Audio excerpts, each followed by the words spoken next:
We started 6 months ago, 7 months ago, with you making €900 a month. And then literally 8 weeks after applying my framework, you hit your first 9K month.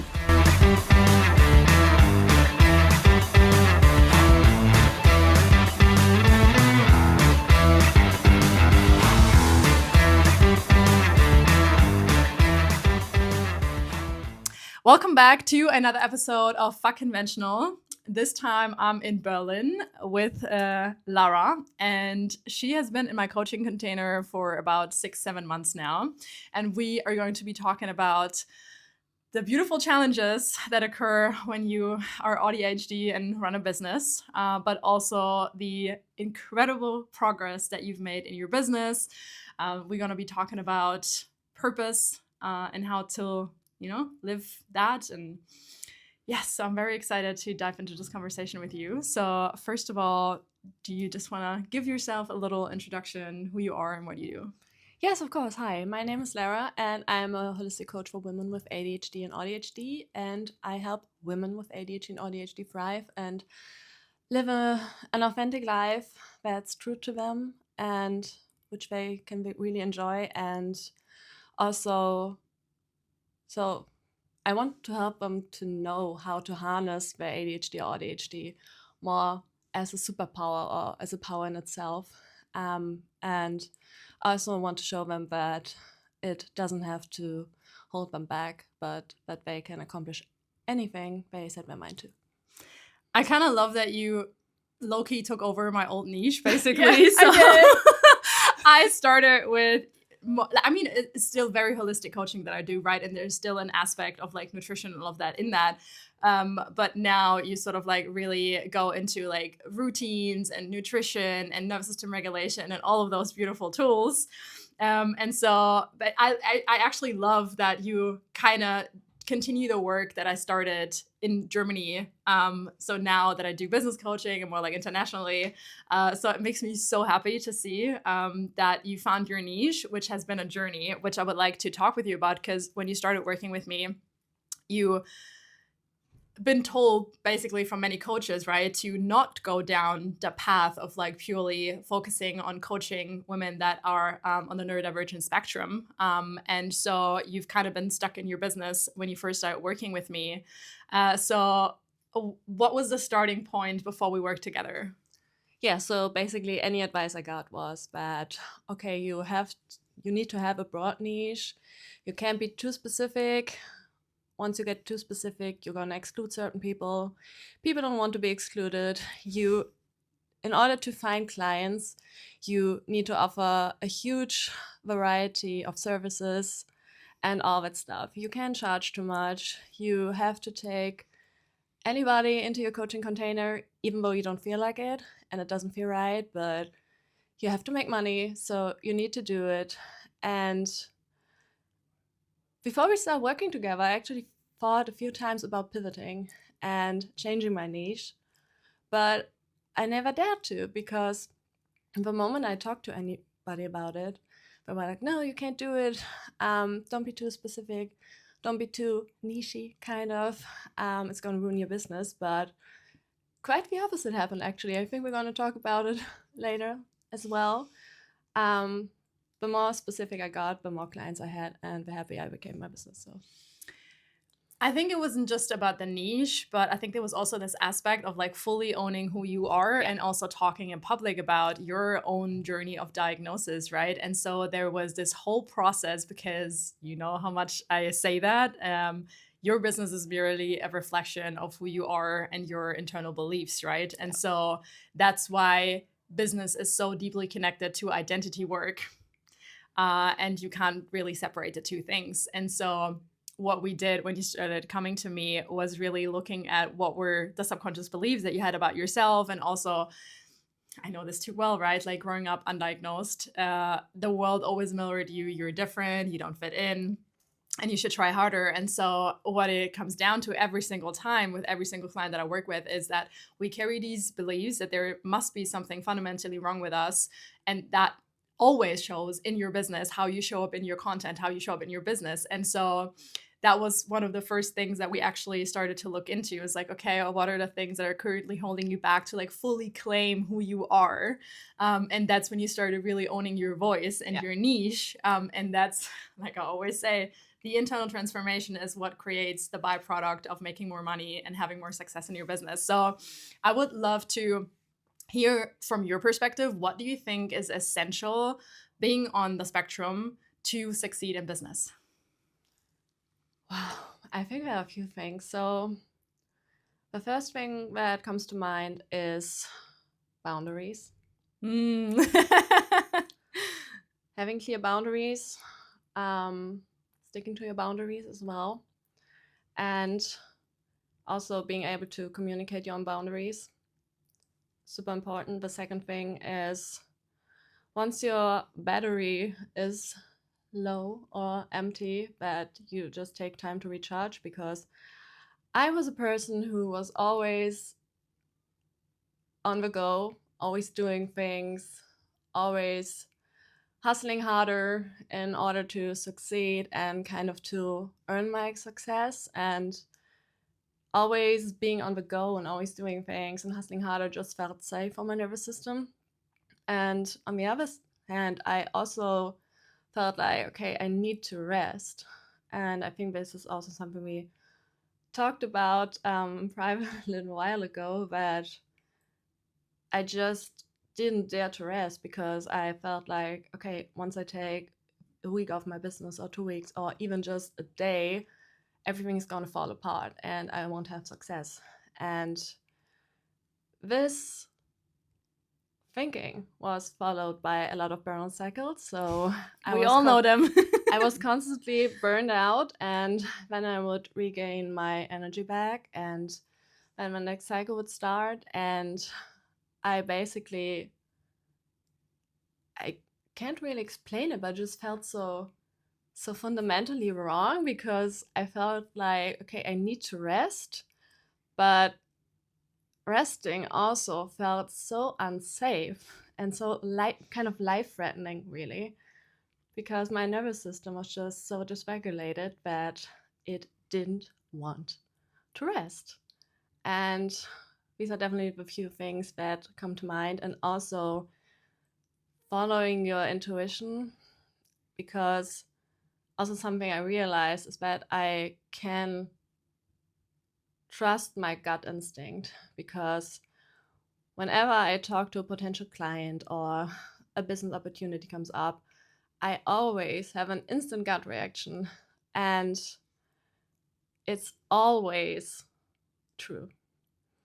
Sometimes I rethink it and I'm just like, okay, I think that it is a weird person or somebody I don't want to work with, but maybe I should give them a chance. And 10 out of 10, they are a weird person. I don't want to work with them. So yeah, that's just one thing that also is very important, just to learn to trust your gut instinct, I think. There were so many really important things that you named. Boundaries, couldn't agree more. Learned that the hard way. But then also trusting your intuition, for sure. And you are literally the classical like high performer. And one thing that I tell you, which is amazing, like every single time you actually get like the right action steps, you like follow through immediately. Like it's absolutely wild, like your level of commitment. And I think that's also why you had results so incredibly fast, because you just need, like, there wasn't even much that we needed to do. It was like these few blind spots. And so as soon as we turned them around, you really started to fully step into your power. And so that was such a beautiful journey to witness. So let's talk about numbers. Let's get a little bit more specific. So when you started working with me, and that's also the classic thing with ADHD, is that undercharging, over delivering. Oh yeah, you were guilty absolutely as charged. You were absolutely burning yourself out because you didn't actually dare to charge for your knowledge. And that's also one very important thing, that everything that you teach because you went through it yourself. Like your whole journey of like weight loss and like transforming your body, creating like healthy habits and everything. And so when we have this embodied knowledge and not just something that we read in books, we tend to not see the value behind what we're doing because it comes so natural to us. And so for you, you were doing everything and yet you weren't charging accordingly. And so that was one important thing when we started working together. Like you were basically working the whole time and yet you made about 900 euros a month. Yeah. I don't even know how you kept going for so long without quitting. That is very impressive. Yeah, it is. Yeah, I don't know why I kept going. I think I kept going because I always felt like I know there's something on the other side and I just have to keep going because I know that I'm gonna get results at some point. But this is also how I knew that you're gonna win, because if somebody doesn't quit when it's really fucking hard, when you have 1,000,001 reasons to say like it's just not working for me because you've been doing this for a long time, that for me are the characteristics of a really successful person. Because if you can do it when it's hard and when you have no results, like obviously as soon as you get results, like you're skyrocketing, and that's what's happening right now. Yeah. Like your content is exploding. So we started 7 months ago with you making 900 euros a month, and then literally 8 weeks after applying my framework, you hit your first 9K month, and gained on the first platform like 2,000 followers or something. Yeah. So what do you think was the biggest kind of like shifts that need to happen, apart from like undercharging, finding the right niche, that happened internally for you to have this result within such a short amount of time? Feeling comfortable owning myself and my true personality and just showing who I am and being my most authentic self, because I realized that in order to attract the right people, I need to be my most authentic self. And I was, as you just said, I wasn't just undercharging, but I was also always holding parts of myself back. There were parts that I didn't want to share. I didn't want to be seen by other people. And of course, that's kind of hard, because when you can't be your full authentic self, in a sense, that makes it so much harder to also put content out there, because something always feels off and it feels super generic, and you're like, okay, why am I even doing that? Just to please an algorithm, or what's the reason behind it? And once I started owning my voice, also speaking more openly about my autism, my ADHD, kind of all things fell into the right place and everything just clicked. And I was also always fearing backlash, because on top of all the things we already talked about, I was a super what do I want to say? I think I just lost the word I want to say, but people pleaser? Yeah, or yeah, thank you. Yeah, I was a people pleaser, a true people pleaser, and that's what was most important to me, the way other people perceived me, which is pretty stupid. And I was always fearing backlash and also getting negative feedback or negative comments. And I think there's one sentence you said to me, which was like, okay, people who criticize you, who write stupid comments or anything like that, but don't post themselves, they're not even in the same ballpark. And that is really something that's stuck with me for a very long time, because me being a huge people pleaser, of course I want people to like me, kind of, but once I let that go and also stepping into my own power, owning my voice, being my most authentic self, just made it so much easier to be like, okay, fuck them. Let them say what they want to say, because something I also realized, and also something we talked about, is in order to spread my message and to be able to reach the right people means that I have to put myself out there. And that's the only way that people can find me, and that I can help them transform their lives as well. So if that means that a few people like to write stupid shit, Okay. Let them. Yeah, let them. Let them. Like with love, right? Because Yeah. the thing that I also said with you is like, imagine how miserable you must be if you have like a picture of your freaking cat in your profile picture because you don't even dare to show your face, and then really put hatred into the internet. And so for me, it's really this of like, oh my God, like God bless you. Not in a negative way, but really as like, how miserable must you be in order to do that? And so I think with that, I have a lot more compassion and I just don't take it personally anymore. So you said so many important key elements here that played into that. But for me also, with what we talked about before, is like you were stuck in the 200 view jail for a long time. And for over a year. It was crazy. And like you came to me stuck for over a year with 150 followers, and now you've gained across platforms like 6,000 followers or something. Yeah, I think we are at 3,200 on Instagram right now, and I think also like 3,000 on TikTok or something. And the crazy thing is that it was literally now less than a month that you gained these 3,000 followers just on Instagram alone. So, and that is what I love, that we didn't just change your niche, but tell me if I'm wrong. I always encouraged you, yes, like have a niche and like be the authority in a niche, but be your most authentic self. Yes. Have fun with your content. Fuck the numbers. Because that's the thing. People are way too focused on the numbers instead of, it all becomes an ego game instead of looking at how can I serve my ideal client. It's all about how can I go viral. But that's the wrong question to ask. So I always encouraged you to really show up as your most authentic self. I encouraged you to even show more of your like private life and just things that like going through your head. Did you feel at any point that you had to hold back or that you couldn't be yourself? Because that's the one thing that people are so afraid of, that like once they choose a niche, that they then kind of like stuck in that and they don't have fun with their content anymore. Did you feel like that happened with you?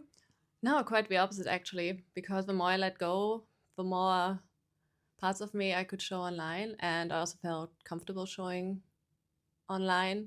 And something that's sometimes holding me back is the thought of, okay, what if my family sees my content? And because not everybody is as open as I am with being neurodivergent, and there's always, it's not that much anymore, but there used to be some small fraction of fear coming up just posting and also kind of outing myself, because I don't have that much close contact with my immediate family.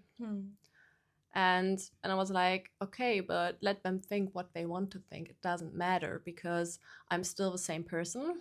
I'm still the same person they knew a few years ago, and maybe they know now. But it doesn't change anything. And the moment you said to me, just like have fun with your content, I was able to let go and not be like, okay, let's see.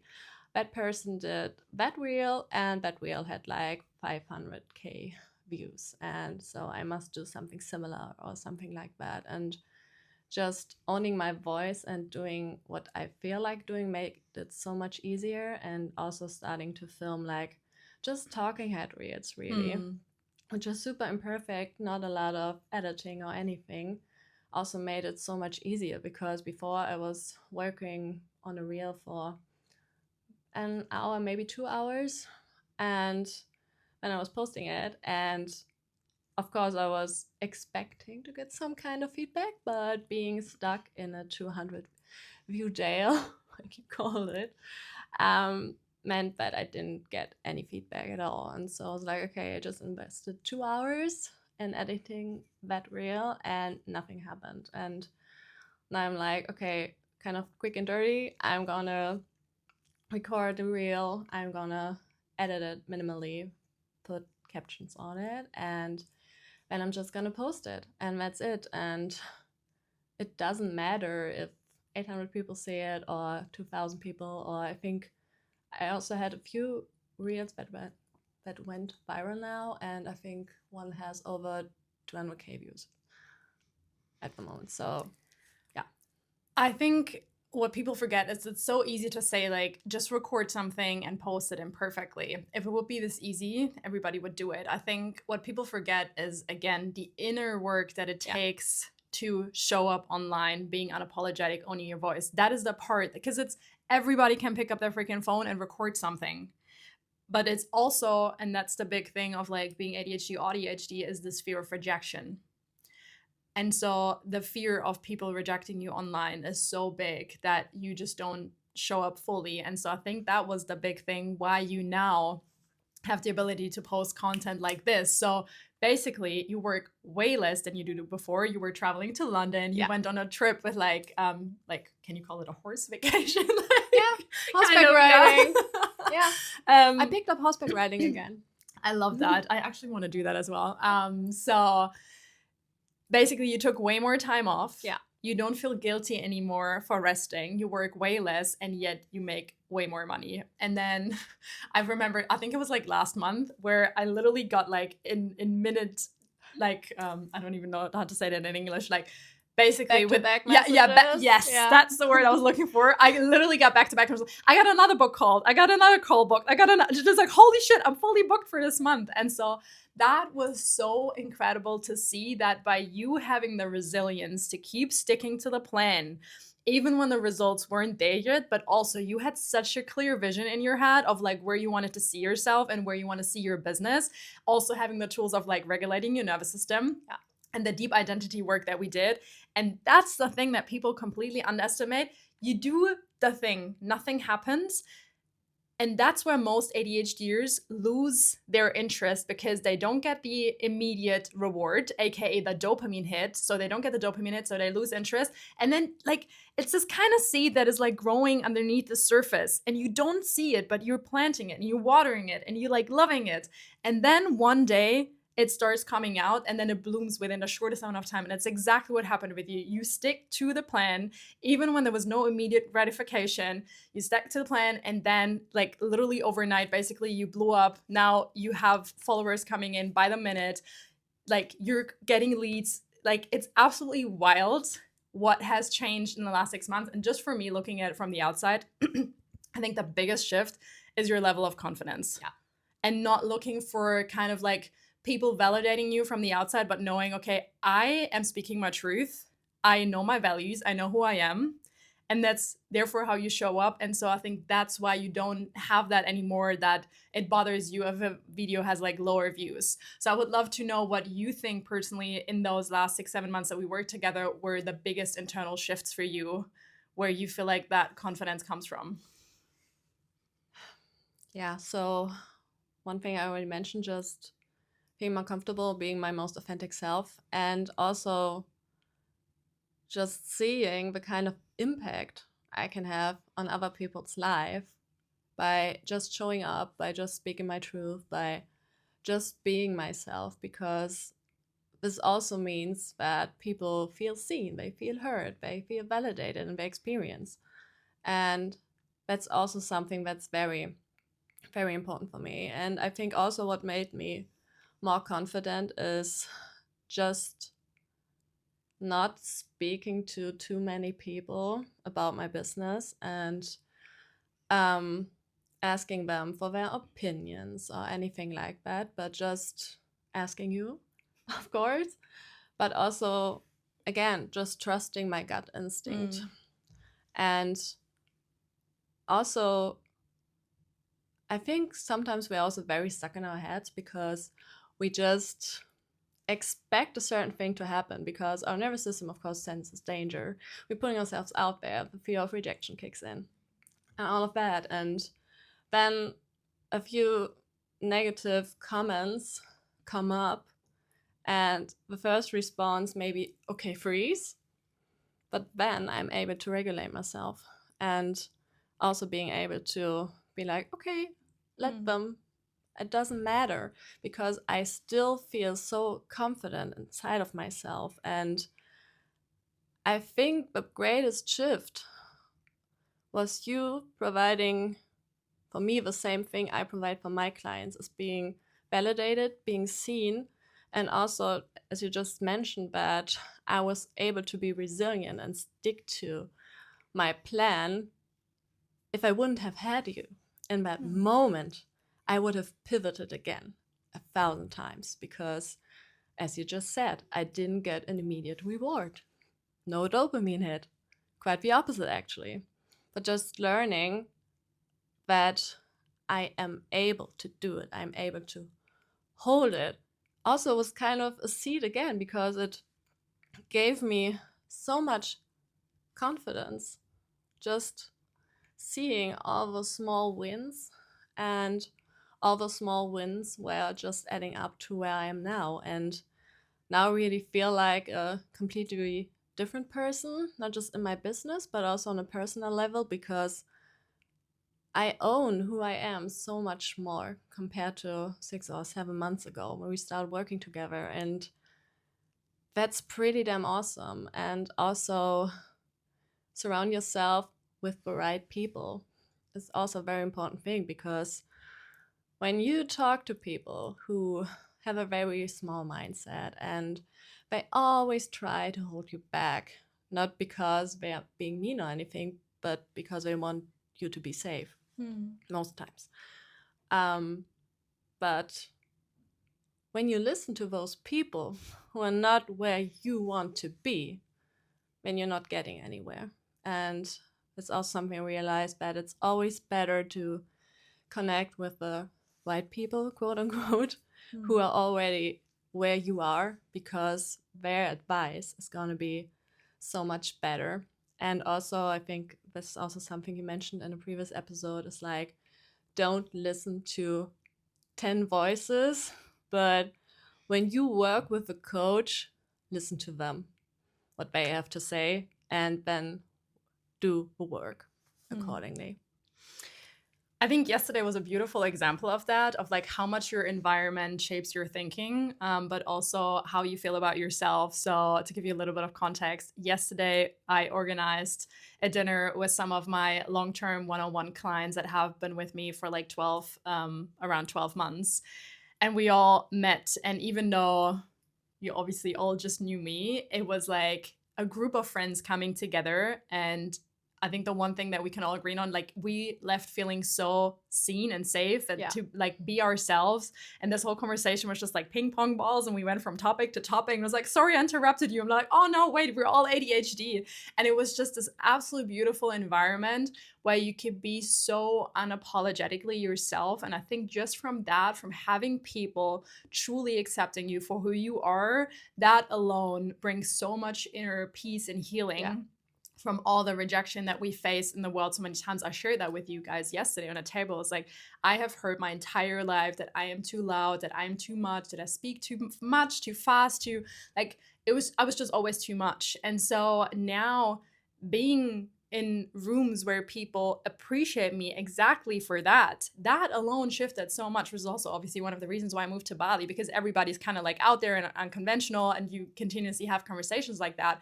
But I think just like from also what you guys shared yesterday, it's kind of special to have these people around you that really encourage you to think big, to dream big, and where you have this, that you feel so seen and accepted. And that for me showed me that now moving forward, I really want to shift more into group coaching containers, because I think there's so much potential there of having an entire group of people who think the same way as you, having your back and really growing your business with those people. And so I'm genuinely so excited to launch that. So I would love to know, do you think, I mean, we now, with the time that we work together, it's over 5 figures investment. Do you think it was worth it? Yeah, 100%. I would pay double or 3 times as much, to be honest. So I'm undercharging now. I don't know if you're undercharging, but really the transformational value behind the money, it's crazy. It really is, because I'm a whole different person right now, and my business is blooming, and I feel so good in my body, in my business, and just being my most authentic self, and also in just my whole life. So I would definitely pay at least that much again. 100%. Yeah. That is the thing that makes me happiest the most, that what I see a lot in the business coaching space is it's all about how can you make money as fast as possible. But I work so differently because for me, it's really about living your purpose, and money is always just a natural byproduct. And just like me, like I want to, make a lot of money, and I'd make a lot of money, and so are you. And yet we're doing it from an absolute sense of being in service to the world and really teaching what we embody. That's another big thing for me. Like I would never even take on a client that doesn't actually know what the hell they're talking about and just trying to make some quick bucks. There's so many things that I completely disagree on the coaching industry. Like I think there are a lot of scammers out there, knowingly or unknowingly. And so that for me is like integrity is such an important part of what I do. And so that's why I love helping people like you who are genuinely have been through the journey and know what they're talking about and how to help their clients. And so, yeah, becoming rich is just literally the natural byproduct of that. And so, yeah, I'm super excited for everything that is to come and with the group and everything. So looking back on that journey, what could kind of be like the one advice that you would give someone? One advice: learn how to regulate your nervous system, because your nervous system holds the power really to true transformation, to true and also long-lasting change, because you can try to change anything basically, but when your nervous system doesn't feel safe, it won't stick. So learn how to regulate your nervous system is the most important thing, in my opinion. Amazing. Couldn't agree more. So for me, again, that framework, obviously, identity work, nervous system regulation, and then biohacking. And then that's how business strategy sticks without any effort, without trying to fit into boxes, where you can just be yourself. And like you shared, it's not just you have a successful business now, but you actually feel amazing. And that for me is way more important, or like the way bigger thing that I'm proud of than just that. And so it's absolutely wild. Even just from the last podcast episode that we recorded, I see how much more confident you have become. And even there, that was like 3 months ago. Yeah, I think something like that. I think it was in October or something. And so even just to see your transformation in the last 3 months, it's truly been an honor to have you in my container, because you just show up so like incredible. And so thank you for trusting me. Thank you for your courage. And I am so excited for everything that we're going to be doing in the future. Yeah, thank you for coaching me. And as I just said, you really changed my life. Aww. You really did. And I really appreciate you for all the work you're doing. And I'm also very excited for all the awesome things that are going to happen in the future. Thank you. I'm so excited. And which definitely not was the last meeting in person. I think that I realized that yesterday. That's clear, yeah. That like we were vibing so much, and I just brought the most amazing people together. Yeah. And I think that's going to be a thing that maybe next time we're going to be doing it in Bali. Who knows? Yeah, because as I just said, you have to surround yourself with the right people. Yeah. All right. Perfect. So any last words? So you feel like you said everything? I feel like I've said everything I wanted to say, but yeah, just whoever's listening, if you have a vision and you dream about it and your gut instinct is like, I want to do this, I want to pursue it, just do it, because this means that you can. For somebody who's listening who is scared to make the investment, what would you say to them? I would say that I get that, because also investing a lot of money feels scary to the nervous system as well, but the transformation you get out of it is crazy. And if you are somebody who has their own business and you invest that money now, it gives you a shortcut. Really, it gives you a shortcut, because I wish that I had invested sooner in your business coaching, not in other coaching containers. But yeah, that's what I would say. And money always comes back. It does. And also, just like me, I had bad experiences with coaching containers before, so had you. Yeah. And so again, trust your gut feeling. I'm not saying I'm per se the right coach for everybody, absolutely not. But if somebody who's listening to this and watching this and they've been on the fence, then like make the jump. trust your gut. Your gut will always tell you if that person is the right coach for you. So awesome. I will obviously link you in the show notes where people can find you, connect with you. Feel free to message me, feel free to message Lara. All your, like, I'm also going to be linking your website where all your coaching is in there. Right now it's all in German. Yeah, right now it's all in German, but I also speak English. So you can also always reach out to me in English, and I also offer English coaching. All right. I'll put everything in there. And so thank you so much. We're going to be going for a coffee now. Yeah, sounds good. Awesome. Enjoy Berlin before I head off. Yeah. Perfect. Thank you.